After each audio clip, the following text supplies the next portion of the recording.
যে আজকে নতুন করে ষড়যন্ত্র শুরু হয়েছে। আমরা পরিষ্কার ভাষার মধ্যে চাই আমাদের নেতা তারেক রহমান সাহেব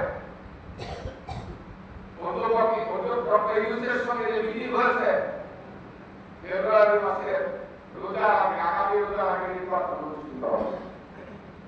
আগামী রোজার আগে ফেব্রুয়ারি মাসে নির্বাচন অনুষ্ঠিত হবে। আমরা আশা করি নির্বাচন কমিশন আগামী কয়েকদিনের মধ্যে নির্বাচনের রোডম্যাপ ঘোষণা করবে এবং সেই অনুযায়ী আগামী পার্লামেন্ট নির্বাচন অনুষ্ঠিত হবে এবং এই নির্বাচনকে কেন্দ্র করে বিএনপি রাজনৈতিক দল তারা জানে আগামী পার্লামেন্ট নির্বাচন যদি হয়, নিরপেক্ষ নির্বাচন হয়, বাংলাদেশে সবচেয়ে বেশি ভোট পেয়ে প্রায় 250-এর অধিক সিট নিয়ে বাংলাদেশ জাতীয়তাবাদী দল বিএনপি ধানের সিট জয়লাভ করবে।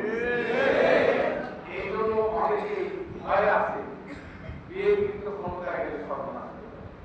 প্রিয় ভাইরা, তাই আমি মনে করি কোনো ষড়যন্ত্র, কোনো চক্রান্ত করে লাভ নাই। বাংলাদেশের মানুষ এই নির্বাচনের জন্য দীর্ঘ 25 বছর অপেক্ষা করছে। আগামী পার্লামেন্ট নির্বাচন অবশ্যই নির্ধারিত তারিখ ফেব্রুয়ারি মাসের মধ্যে অনুষ্ঠিত হবে। এই নির্বাচনে দেশের জনগণ অংশগ্রহণ করবে। যদি কোনো ষড়যন্ত্র চক্রান্ত করার চেষ্টা করে, আপনাদের অনুরোধ থাকবে এই ষড়যন্ত্র চক্রান্তকে ঐক্যবদ্ধভাবে মোকাবেলা করতে হবে। এটাই হচ্ছে আপনাদের কাছে আমাদের আহ্বান। আর পরিশেষে একটা কথা বলি, 2001 সালে বয়স কম ছিল, তখন ছিল 40 বছরের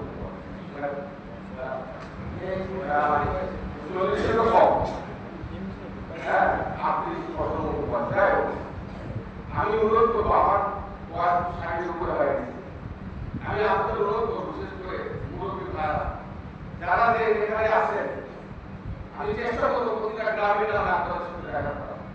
আমি যারা উজ্জ্বলে দৌড়াতে পারবো, যদি আপনার রাস্তাঘাট সব পাকা করে দিয়েছি, উন্নয়ন করে দিয়েছি, অবশ্যই আমি প্রতিটা গ্রামে গ্রামে যাবো। আমার মুরব্বীদের কাছে অনুরোধ, আমার স্বপ্ন নাটকে নিয়ে, আমার স্বপ্ন বাংলাদেশকে নিয়ে, সবার এক স্বপ্ন নাটক বাংলাকে নিয়ে, আমার জেলাকে নিয়ে, আমার এই নির্বাচনী এলাকার যারা মুরব্বীরা ভাইয়েরা আছেন, আপনাদের কাছে আমার অনুরোধ, এখন থেকে এই মুহূর্তে থেকে আজ থেকে আপনারা নির্বাচনী ক্যাম্পেইন, ধানের শীষের ক্যাম্পেইন, রুহুল সরকার ক্যাম্পেইন, তারেক রহমানের ক্যাম্পেইন, খালেদা জিয়ার ক্যাম্পেইন, বিএনপির ক্যাম্পেইন এখন থেকে আপনারা শুরু করুন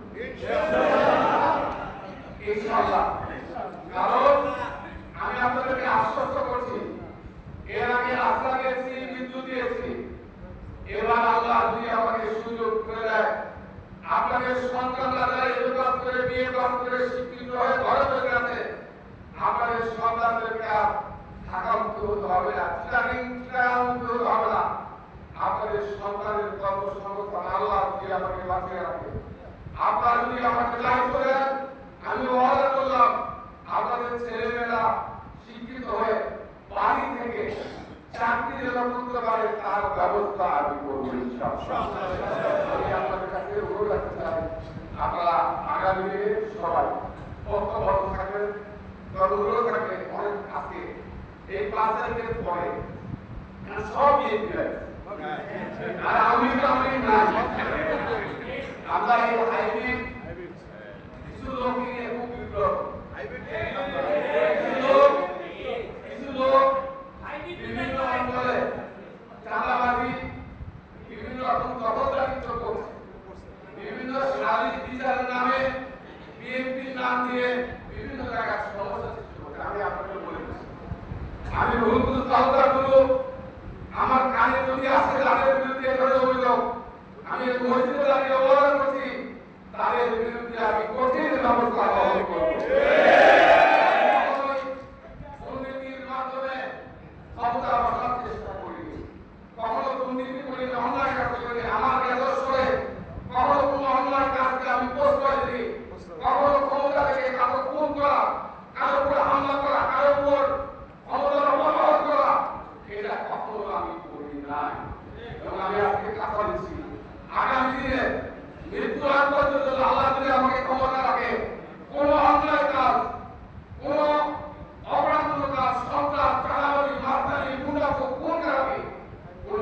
নামকে আমি প্রশ্রয় আশ্রয় দেব না।